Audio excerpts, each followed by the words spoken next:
Good morning and welcome to the live stream for another episode of the Bullet Brad Show. Folks, it is Monday, President's Day, February 19th, and Joe Biden, good old Joey, the geriatric, the puppet, the child sniffer, the guy that hits a golf ball backwards, falls up a flight of stairs, looks for dead people in the crowd, falls off his bicycle stationary, trips over a sandbag during a graduation ceremony, gets lost all over the place, doesn't know his name, doesn't know his wife's name, doesn't know his general's names, fights with his teleprompter, which is going on 4 years almost, undefeated, is still the worst president in American history. Patriots, it's great to be back with you on this fine Monday morning, and let me tell you, hell of a week for me. Sicker than a dog. Okay, so the objective today in the live chat, I see all of you, Patrick, Shib, Music, all the primos, is not to cough in today's episode. And boy, oh boy, are we back with a banger of a show. And we're going to kick it off here with our lead story of the day that we talked about actually on Sunday's episode, which would be Friday's news of Donald Trump having to pay $350 million in damages for a lawsuit, a civil lawsuit regarding his overstatement of assets. And not only him having to pay damages, but his business associates, his sons, the company. I mean, everybody that's involved with the Trumps are basically getting whacked right upside the head. Now, I'm not going to go hash this out fully in detail once again, but it's more than 350 mil, folks. Former President Donald Trump and the Trump administration must pay $354 million in fines, a total that jumps to another $100 million, $453.5 million when prejudgment interest is factored in. A judge ruled Friday in their New York civil fraud case. And as I've mentioned, this judge is a nut job. If you recall, this is the judge that was laughing. The Trump team actually went to try to get a misjudgment earlier on back in November because this dude was deemed to be biased. And remember, he just decided himself. Now, Trump didn't even get an opportunity before his peers, not that it would swing his way because, hell, it's New York. But the judge just decided there was no jury on this. There was nothing. And by the way, again, it's not uncommon. That doesn't mean it's legal, but it's not uncommon to overstate your assets. And I think there's a bigger discussion of, did Trump really overstate his assets? Because there's land valuation that's right next to the valuation that he was overstating. that was, in a nutshell, making the Trump assets itself like $1 billion. So again, you have Kevin O'Leary, and I hate to show this clip twice, but he does a fabulous job of explaining the industry. He's been in the industry himself for decades, talking about, hey, this is a common practice. This is normal for people to get as much as they can out of their assets so they can offset that with the construction loan, the construction finance loan, in order to build some new property or some new development. Here we go. Good night, Kevin. Thank you for being here today. I have to ask you, I mean, look, some people look at all this and they say, is this what happens in business, what Trump has said he's done or is accused of being done? You've been doing real estate for decades. Does this case strike you as odd? Well, let's leave out Trump for a minute and let's leave out politics and just talk about what happens in real estate development anywhere. So if you're a developer and you've got a building on a block anywhere in America and it's worth, let's say, $500 million and you want to build a building right beside it, you go to the bank and say, this building is worth $500 million. I'd like to borrow a construction finance loan against this asset, and I want you to tell me it's worth $500 million too. And the bank negotiates with you and says, well, no, we think it's worth $400 million. And you fight it out. You're always trying to show your assets in the brightest light with the sunshine you can possibly determine for them. You want them to be worth the very most because you're only going to get a 40 or 50% loan to value, as it's called. Then you borrow that money. In the case of a $500 million asset, maybe you get $250 million, and you build a new building with a construction finance loan. And so that's what this case is all about. And by the way, forget about Trump. Every single real estate developer everywhere on earth does this. They always talk about their asset being worth a lot, and the bank says no. And that's just the way it is. So in this case, when I'm trying to figure out, and I'm not pro or con, or I don't care about the politics, who lost money? Nobody. The bank got paid back the construction. And that was more my question because, again, it was $350 million in damages, $453 with the interest included. But who did? Like, who's the one that got screwed out of this, really, other than Trump?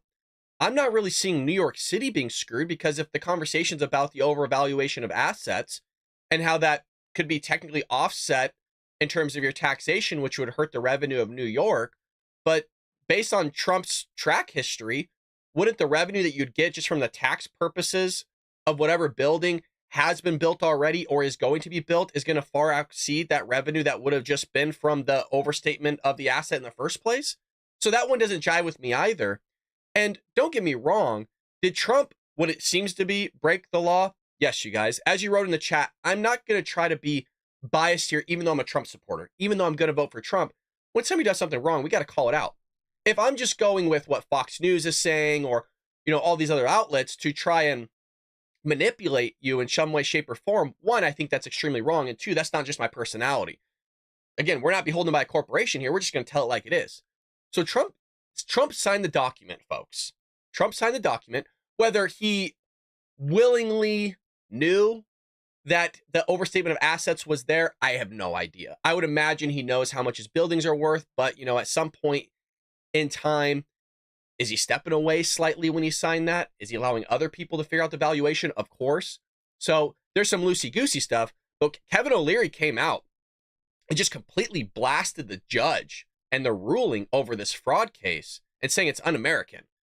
Entrepreneur media personality Kevin O'Leary blasted a New York judge's controversial ruling this week that former President Donald Trump may pay $350 million in damages in his civil business fraud trial. This nut job, though, ordered the former president again to pay $350 million.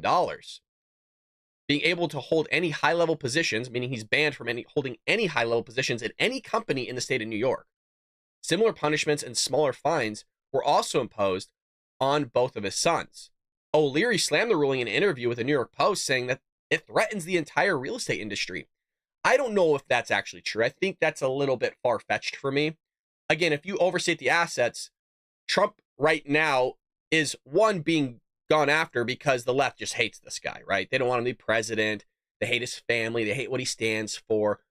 Everything about Trump being pro-America, the left hates because the left is not pro-America. The left hates capitalism. They think America's a racist country. All these things. And two, is using Trump as an example, saying, hey, if this is what you want to do, we're going to be coming after you as well. Now, that is a big speculation. And that's kind of the question that I was having of, well, does this open the floodgates then for New York Attorney General to just go after every real estate developer? Because all these skyscrapers are extremely expensive. I mean, Trump's not the only businessman in New York City that does this. And I would also like to point out is that the bank was willing to sign on with this. I would imagine Trump is very familiar with the banks that he does business with, and they know that he's good to pay back whatever loan he's taking out. So I understand the idea that he did something wrong, but in the grand scheme of things, who got hurt? Who got hurt? You're gonna say New Yorkers got hurt with everything that's going on, with the smash and grabs, the looting, right? They can't even get their own subways and transportation under control. The school system is a wreck there. Like, really, Trump's the thing you want to spend your time with here? On a little bit of an overstatement, the guy that's pouring in revenue for your city. I don't know. So we all know what this is. It's a witch hunt in the sense of they're just going after the man to damage him, to hurt him. The fact that he was found guilty, you might as well find guilty every real estate developer on earth. I don't understand where someone got hurt. What developer doesn't ask for the highest priced value for any building they built? O'Leary said that the ruling was not healthy for the country and that he wants it to be appealed and overturned because it's wrong and that everybody participates. But again, just because everybody participates in something that's illegal doesn't make it thus legal. So I think it still, in terms of Trump's favor, will basically win upon appeal. I think it will be overturned. I think there's a lot of bias involved with the judge, with the attorney general, clearly, even her statements after. She was practically smirking and smiling the fact that she won, just throwing all this BS at the American people regarding Trump. So the great thing of this, though, is Trump's attorney comes out and says, well, they're not going to get away with it. Trump's attorney unloads after studying New York fraud verdict. I mean, these are the people that work for Trump. You know what I mean? These are no diversity hires, folks. These people get paid the big bucks because their brains are on. Where if you look at Karine Jean-Pierre, her brain ain't on whatsoever. And neither is Anthony Blinken's, John Kirby's. I mean, Ian Sams, the White House counsel, who's not even a lawyer, but for some reason gets on the podium. No, Trump hires the best. They're beautiful women, but their brains work. Former President Donald Trump's attorney slammed the judge following a stunning judgment against Trump in a controversial fraud. I think the biggest message I can give the American people tonight is that he's not going to get away with it. Lilita James is not getting away with it. The Biden administration is not going to get away with it. So I love the messaging here, very Trumpy. He's not going to get away with it. Okay, this guy's disgusting. He doesn't even know where he's at. He poops his diaper. He's not getting away with it. Now that the trial was over and she felt free to speak, she made it clear that the legal team will come at them, come hard, and will literally fight until the truth comes out. So she kept reiterating this very same kind of message, which is great because you want to simplify this for the American people. But I mean, folks, this is going to take years. When this appeal goes through to try to overturn it, it's going to take years. And Trump very well could be president of the United States and show up back in court regarding this whole thing. And, you know, the truckers in New York, I'm sure many of you have seen this story. I haven't actually done a deep dive in it yet. Truckers and Americans are pissed about this whole thing. Because, again, Trump is an embodiment of America, whether we like it or not, and the Republican Party. And if they're willing to go after somebody as big as him, a former president, they took him off Twitter, now known as X, you know, they're trying to censor the man, they're going after finding this man. If they're willing, if the left is willing to do that to a president, a former president, then what's stopping them again from doing it to somebody as you and I? We're average Joes, we're Americans. What's stopping them from going after us for all these things?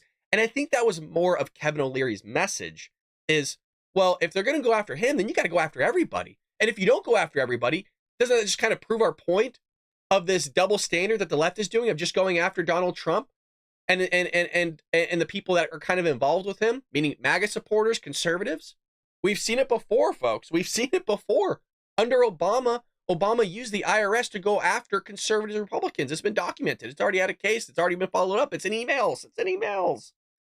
You have Joe Biden doing the exact same thing. Joe Biden used the IRS to do the same exact thing, which is funny because it's almost like he still has this playbook that was probably locked up in his garage next to his Corvette, using the same playbook that Obama used to go after conservative Republican Joe Biden did as well. And then Joe Biden throws in, what, 86 million or billion or whatever number to hire all these IRS agents. Oh, we're only going to go after the wealthy. Sure you are. Sure you are. Well, the truckers have had enough. There's a boycott to driving to New York City. And truckers are taking over TikTok, Instagram right now saying, look, I'm not taking a load in there. I'm not going in there. Why would I? Why would you want to do any business in New York? The taxes are through the roof. The red tape is through the roof. Clearly, real estate development, it's not friendly. So a group of truckers who support former President Trump have announced they will not be driving to New York City as a means of expressing their disappointment with the civil fraud judgment that fined Trump more than $350 million. Good. Let him feel the pain, right? Very similar to the migrants being sent there. Let him feel the pain, okay? Let them get it through their head that if you do this to one man, it's a possibility of doing it to all. And then furthermore, just don't even send goods in there.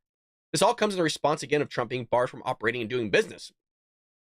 As a result, many pro-Trump truckers across the country have not taken the ruling lightly. And mind you, folks, all these guys are on CB radios, right? All these guys are talking to one another all day, and they're pissed about it. Quote, I'm just one of many millions of truckers who believe in God and love this country. I stand with Trump because Trump stands with me. Truckers for Trump ain't just a slogan, it's real. Chicago Ray took to X, who's that gentleman up here with the goatee and the Trump hat. I've been on the radio. There you go. I've been on the radio talking to drivers about this for the past hour, and I've talked to about 10 drivers just when this was recorded, and also, I should say not recorded, but when it was written. I don't know how far across the country this is and how many truckers are going to start denying loads going to New York City, but I'll tell you what, you F around, you find out.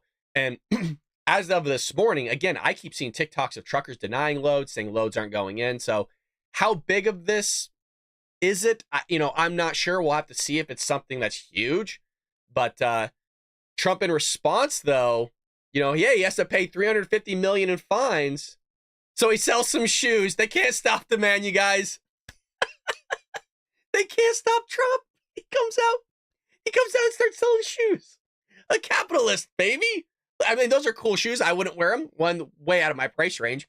But two, I'm going to just sell the shit out of these shoes. Okay, we're going to make that $350 million. We're going to make it back in like 24 hours. Find me all you want. Sell the shoes. Former President Donald Trump unveiled a $400 set of limited edition Trump-branded sneakers over the weekend as enormous legal judgments pile up against him. It's so funny because it's the same kind of idea of like when he sold his like playing cards, his superhero cards, and they just like sold out. I mean, anything this guy touches turns to gold. Here, Fox News is covering this whole thing. It's awesome. There was a big win for Trump this weekend, hours after he launched his new sneaker line in a surprise visit to SneakerCon in Philadelphia.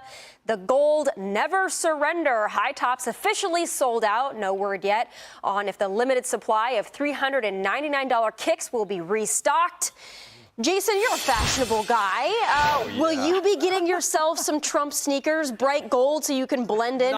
I just want to pause it here really quick because you're going to hear me talk about a guy named Jason Chaffetz a lot. That's the gentleman on the left there. He was one of the few guys that actually trusted in Congress, him and Trey Gowdy. I know you should never trust a politician, but I really enjoyed having these guys in Congress. They spoke on behalf of the American people, and I just miss him greatly, and I wish he was still there. They left because they saw how deep the swamp was. That's not a joke. They've talked about it in various interviews. It's very subtle, but also in their books. Not at that price. Holy cow. You can get them in POTUS White or T-Red. They are definitely a collectible item. You know what drives the Democrats nuts? Donald Trump does so well with blue-collar workers. Those truckers that are saying, hey, we're not going to deliver to New York City, that's the heart and soul of the Trump movement. And Democrats can't stand it. They don't understand it. They don't like it. But they try to fight back with these stupid op-eds that make no sense. Yeah, again, Raymond, warping American politics, mega bad. Dark Brandon has told us that time and time again, mega bad. But do you think this is actually pushing Trump supporters to be more enthusiastic in their support when they're constantly called deplorable, mega, radicalized, you name it? David French's piece in the New York Times, frankly, is a little cuckoo. I mean, he talks about these MAGA threats and how it's unraveling society. I've got a couple of people I'd like David French to talk to. Justice Kavanaugh, Amy Coney Barrett, and pro-lifers who had their clinics firebombed in the last year. I mean, this is completely unhinged. Look, there's a lot of violence happening in America, but to try to somehow throw all of that at Donald Trump's feet, even with those gold high tops, I think this is a bridge too far. But look, every time they try to say Trump, they try to stop him at a trial, or they try to throw all of this, sludge at him, he somehow survives, which must drive his opponents crazy, because even the sneaker thing, I was on social media last night. Very interesting, as you see black support eroding from Joe Biden. This is connecting with Black America because they love sneakers. They're into sneakers. They love this is a big deal, certainly in the inner city. So when you have Trump roll out his sneaker line, they're like, wait a minute, this is cool. He's reaching them on a level that defies and is above politics. The culture always trumps politics. And that is true. Culture does trump politics. Politics is downstream of culture, which is why we need to do a better job of conservatives, and I believe we have been doing, of getting on YouTube, getting on Rumble, and taking back the culture. Things like Daily Wire is doing is making videos and products and cigars and shaving brands and all these things. Is we need to change the culture, and if you change the culture, you change the political climate. And it is not tea today, Patrick. It is not tea. It is actually all-American coffee. I should be drinking tea. I am coughing up a storm, as you can see. I keep muting the mic. But so Trump sells his shoes. The left just can't get their minds around this aspect, and they can't stop the guy. The more you sue him, his polls just go up. You're just helping the cause at the end of the day. So maybe we do need more lawsuits for Trump, because it's just going to help him in the polls. Well, it is President's Day, you guys. And we can't celebrate President without celebrating our president. I hope you guys are ready for this. Secret Service agent, you got to see the video.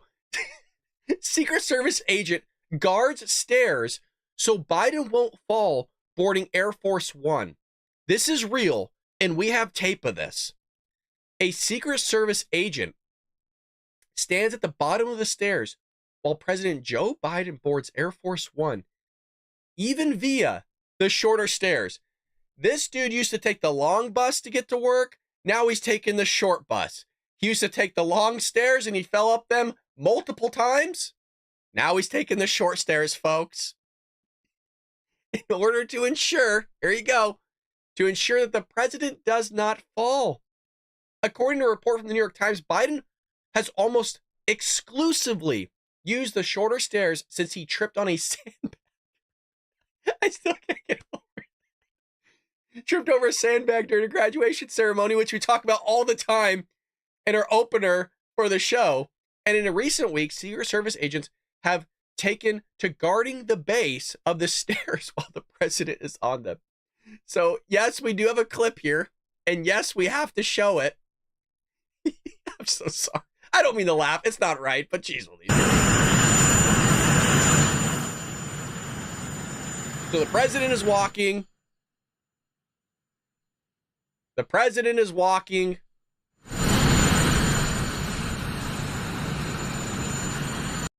Let me mute that. That sounds annoying as heck. The president is, I shouldn't even say walking, folks. Would you call that shuffling? Barely picking the feet up. Oh, and here he goes. He's going up the stairs. At least he saluted. We'll give him props for that. Yeah, watch me, don't look at me. Hey, look at, he's looking at him. He's making sure the president gets in all safely. Oh, there you go. Oh, which way do I go? Oh, he's going to salute again. This way? Where am I? Oh, I'll go in here. And he's going right to bed, folks. Nap time is waiting for him. So, if that wasn't bad enough, remember that the message for all of us is that he's sharp. You know, his stamina's through the roof. You heard it from Karine Jean-Pierre. His stamina's through the roof to where she would put him up against anybody in America. That was her saying, not mine. I'm not making that up. She actually said that. And for longtime viewers, you saw it yourself and heard it yourself. But Democrats really expect the American people to believe that Joe Biden is sharp, you guys. Oh, we have... No, don't take it from me. We got the receipts. He is sharp, intelligent. intensely probing and detail-oriented and focused. This is a man who is sharp, who is on top of his game, who knows what's going on. This guy's tough, he's smart, he's on his game. His mental acuity is great. This is a very sharp president. This is a man that's on his game. President Biden is absolutely fit. There's not a problem. He's sharp, he's fit, he's always answering questions. He is on the ball. He was sharper than anyone I've spoken to. He is sharp.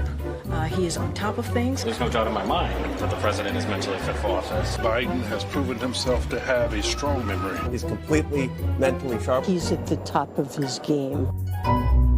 He's at the top of his game, you guys. No, you heard it.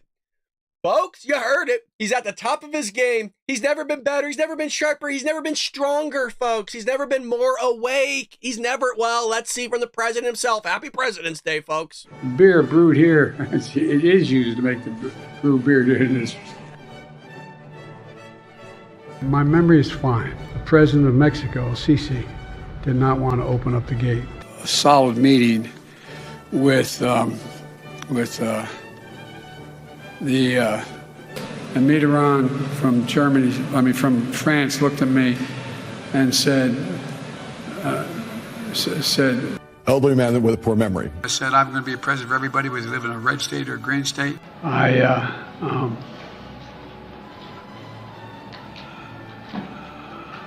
Anyway, I don't want to. Making Roe v. Wade. The best way to get something done, if it holds near and dear to you that you like to be able to, anyway. Of Putin's kleptocracy, yeah. $159 billion left. America is a nation that can be defined in a single word.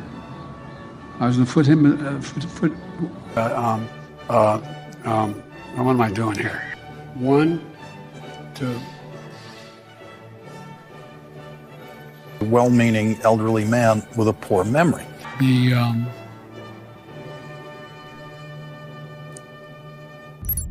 Folks, it's insane, right? We just saw the montage. I mean, folks, that was just a little bit of clips talking about, oh, he's sharp.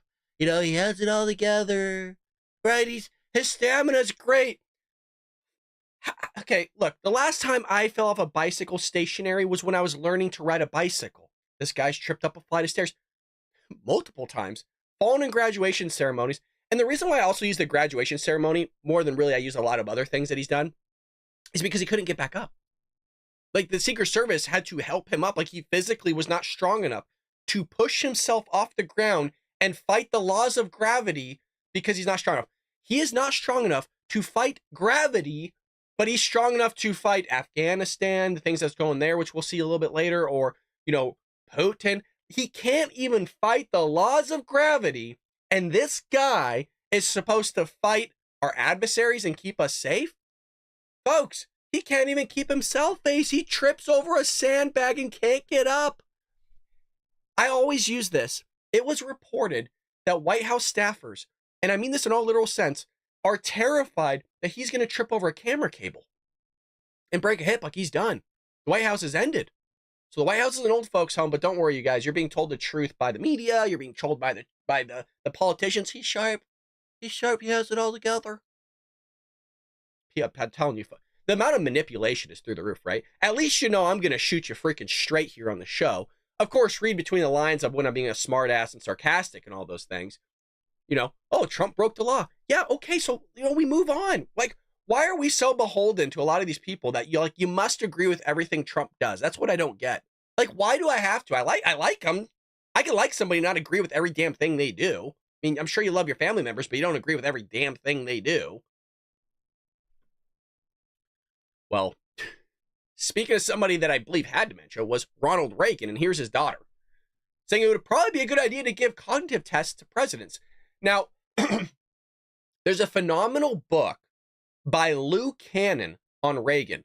Now, it's about this thick, and it goes into great detail on Reagan's administration, and it does talk about of his, you know, lapses in memory, which is why he was really well known to put everything on a note card, like everything on a note card.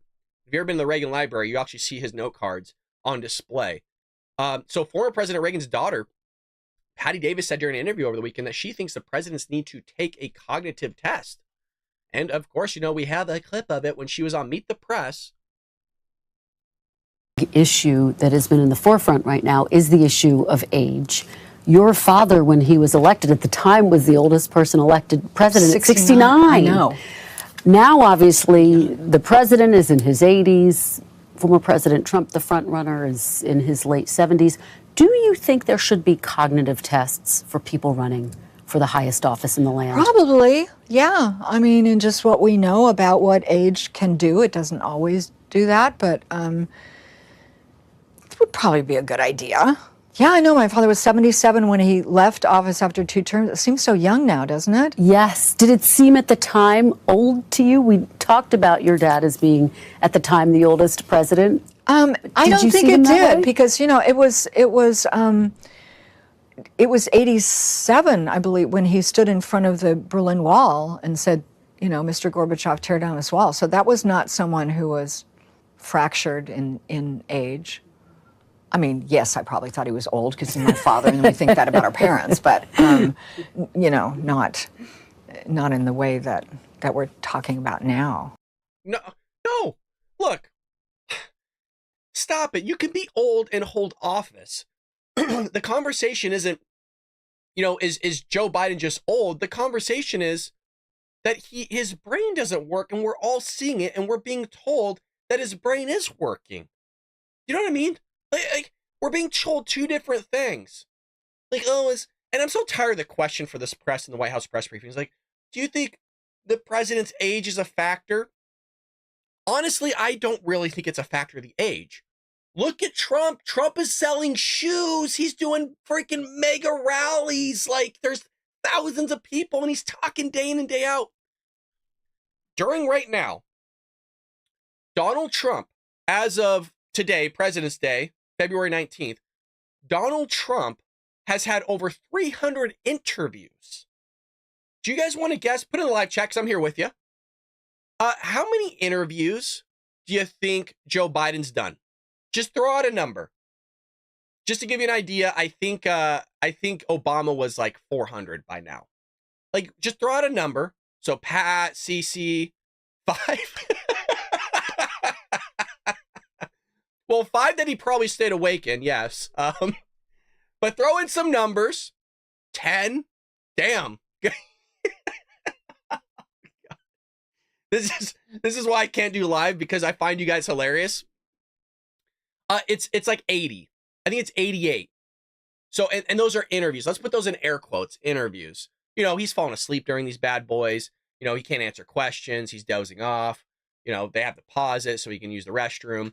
But it was in the 80s. So Trump is like 300. Obama was, I think, like 422 or something, because Obama couldn't get away from the spotlight, right? He was like the celebrity president. And Joe Biden is basically in single digits. I know it's double digits, but it's basically single, right? So, but don't worry, you guys. You're being fed all truth by the media. You're being fed all nothing but Joe Biden sharp, when in actuality he isn't. So we'll continue to call that out as time goes on. And when you're not sharp, you guys, when you're not sharp, you make irrational decisions, right? You make really knucklehead, bonehead decisions. That's exactly what he did with Afghanistan. And what happened with Afghanistan now? Al-Qaeda, shocker, is growing in Afghanistan after disastrous Biden withdrawal. Remember when people falling from freaking planes? You got our soldiers being blown up by a terrorist, of which they knew, by the way. There's a great show, and I think we even covered it here. It was like 3 hours or 2 hours or something. We actually showed footage of the Afghanistan withdrawal from the Sean Ryan podcast. And we actually had the Marine himself, the one that got blown up, talk about his experience. It's a wild show. You got to find that in our video catalog. Definitely worth the viewing. So the Islamic terrorist group, Al-Qaeda, rapidly growing in size inside Afghanistan just a couple of years after President Joe Biden's disastrous withdrawal from the country. A report from the UN Security Council at the end of the month said, despite the Taliban's claims, here you go, the relationship between the Taliban and Al-Qaeda remains close. Oh, I'm so glad we pulled out the way that we did. And later it maintains a holding pattern in Afghanistan under Taliban patronage. The report said the Taliban is trying to hide its relationship with Al-Qaeda, even though many inside the Taliban share the same extreme ideology. So, you take that, that they're growing, that their ideology is just getting stronger and stronger, and you have our southern border just wide open. All the while, we're also being fed lies that our border's secure. If it's secure, and they said this for years, we all know that. They said the border was secure for years. Alejandro Mayorkas stood in front of Congress and said as much. If the border's so secure, why do you need funding at the border? If the border's so secure, why are 10 million people pouring across the border? Of which that we saw Joe Biden wants to give amnesty to, yes. Sink that in, because we said that was the long-term goal, and it actually came out. Joe Biden, through his dementia, allowed it to slip, a Freudian slip, some might say, when he said that he wants to give all illegals amnesty, the ones that came in under his administration and everybody that's already here. I said it would happen. It's going to happen whether you like it or not. Republicans will cave. Look how long it took them to impeach Mayorkas that allowed 10 million people to pour across the border. It's wild stuff. It's wild stuff.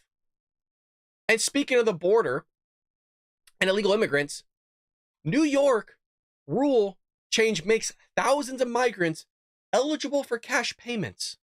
Remember, some of these migrants, really illegal immigrants, are making $84,000 a year. Now, I don't make that much money.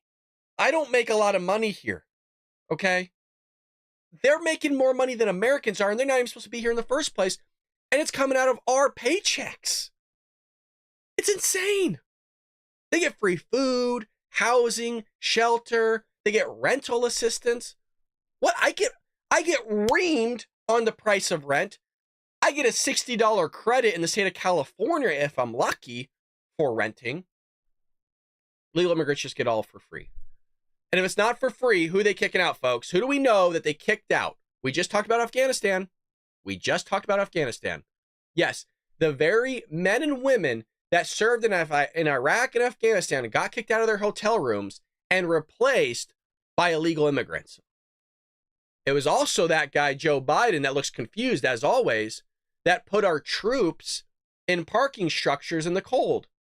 You guys remember that one? There's so much that happened under Biden, it's head spinning. That's just, you can't keep track of it all. You can't contain it all in your head. Maybe we should just put all this stuff in boxes next to our Corvettes as well. Oh, wait, we all don't own Corvettes. So how the hell does that guy own a Corvette when he's just been in freaking office his entire life?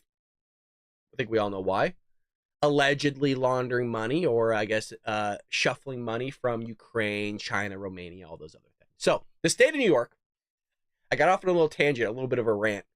The state of New York has been giving cash payments to thousands of migrants who typically would not qualify for the state's welfare program. Oh, goody. Oh, goody. So instead of that money going to Americans that need it, now it's going to illegal immigrants. Perfect. Well, hey, Democrats, you're getting what you wanted.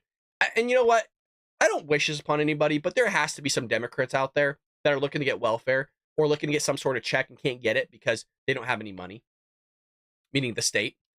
So you have Kathy Hochul, a Democrat New York governor who's just terrible. How do you go from Rudy Giuliani to her? It just shows you how far the left has just swung, especially in New York City. Administration quietly changed the state's safety net assistance program eligibility rules in May to allow non-citizens who have pending applications for asylum to receive benefits, making thousands of migrants eligible for payments, according to a report from the New York Post and confirmed by Fox News Digital. So wild. The move was made through the state's Office of Temporary and Disability Assistance, which sent a message to social services agencies in the state. The state report notes, though the agency would not say how many migrants are currently receiving payments. Why? Because you'd fall over in your chair. You would fall over in your chair if you found out what type of services the migrants are getting, while Americans are $34 trillion in debt, like the state of California, that's $68 billion deficit. New York City's infrastructure is collapsing, but they want to just keep throwing money out. So you have here reached for comment by Fox News Digital.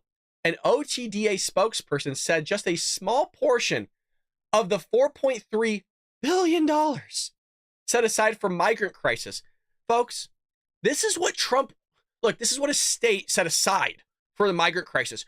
This is, if you recall, do you guys remember when Trump was in office? He was asking for this amount roughly to build a border wall. He's like, I need $5 billion. And Nancy Pelosi's like, we don't build walls, Trump. We build fences. Okay, whatever, you bitch. We need $3 billion. We need $3 billion. And they couldn't even do that. But just, it's amazing how under the Biden administration, when you have this massive swarm, oh, we'll just set aside $4.3 billion. Not a big deal. Oh, Ukraine, here's like $90 billion. Don't worry about it. Isn't that wild? We're told that we didn't have the money, but all of a sudden everybody's just shelling out. Here's $100 billion to Ukraine. Hey, you know, Israel, here's $10 billion. Oh, migrant crisis, here's $4.3 billion. All of a sudden, just money's everywhere. Just money's just being, it's literally coming out from the subway system in New York. It's astonishing. Astonishing. It's not going to the pockets of Americans. No, you're saying it's going to the pockets of illegal immigrants. But the report notes that 173,000 migrants, Jesus Christ, that's a number, have made their way to New York City alone since 2022, meaning that if 10% of them were receiving payments, it would amount to 17,000 participants in the city alone. We know in Chicago, they're receiving $7,000. Again, $84,000 a year plus benefits. I mean, this country is just going down the drain. It is going down the drain fast. I've said under, it's something that nobody talks about. Fox News doesn't talk about it. The Wire doesn't talk about it. Nobody talks about it. You guys, when Biden's out of office, no joke, it's going to probably be close to $1 trillion. Just in illegal immigration alone, like the siphoning of funds from us. I think it's something like, back in the day, it was $182 billion or something like that a year. And that was when illegal immigration wasn't happening like it is now. Hey, we deal with it, though. For some reason, we deal with it. Lastly, a little bit of a sidebar news, which is interesting. We got aliens. No, I'm just kidding. We don't got aliens. We got House Intel Republicans. Warning, Russian space weapon may blind U.S. economy and the military. You all heard about this, right? And everyone's like, what the hell's going on with the Russians? The Russians are doing something weird. And they just come out and say, oh, there's this space thing that's happening. Okay, like, give us more information. Well, it has to do with our satellites and stuff. Okay, well, give us more information. Well, we can't do it. Then why say anything in the first place? Why say anything in the first place? You're just freaking everybody out. So a Republican member of the House Intelligence Committee said on Sunday that the space weapon that Russia is trying to develop could blind the U.S. economy and military. And this is something I've been talking about for a long time, and we've tried to get information from our military, like personnel, guys with boots on the ground, regarding something sort of like this, and I'll explain in one moment. Mike Waltz told Fox News anchor on Sunday Morning Futures about the potential impacts of the threat that engulfed much of Washington last week. Quote, if the weapon, forgive me 1 second. If the weapon is allowed to fully deploy, it would completely blind our economy. It would take out our GPS. It could blind our military. It is incredibly serious. It's a weapon of mass destruction, not just us, but countries all over the world. Now, people might go, well, that's a little bit extreme. You're saying a weapon of mass destruction. It's not. They've already ran the studies that if basically our electric grid went out, which is basically kind of what this is talking about in a nutshell, and I'm assuming they're slightly talking about a weapon that's nuclear or an EMP weapon that would not just take out our satellites, but also our electric grid, which we all know is unstable. I mean, it is insane that we haven't. You want to talk about illegal aliens? You should read up on our electric grid on how out in the open it is. They've done studies that show how quickly America would not only collapse, but millions of the country, like 90% of the country, dead in a matter of like 6 months or something like that. Something wild. So it's not far-fetched to say this is a weapon of mass destruction. I mean, we don't have the capabilities to fight off something like this, meaning an EMP. And I've always mentioned, China doesn't have to, ship their troops all the way over here. They just have to launch a nuke over our airspace. And basically, that's an EMP. Our electric grid's gone. You don't even have to invade the country. The country is dead. And nobody talks about that, like at all. And so I've always said, we're becoming more technologically advanced, which is great and all.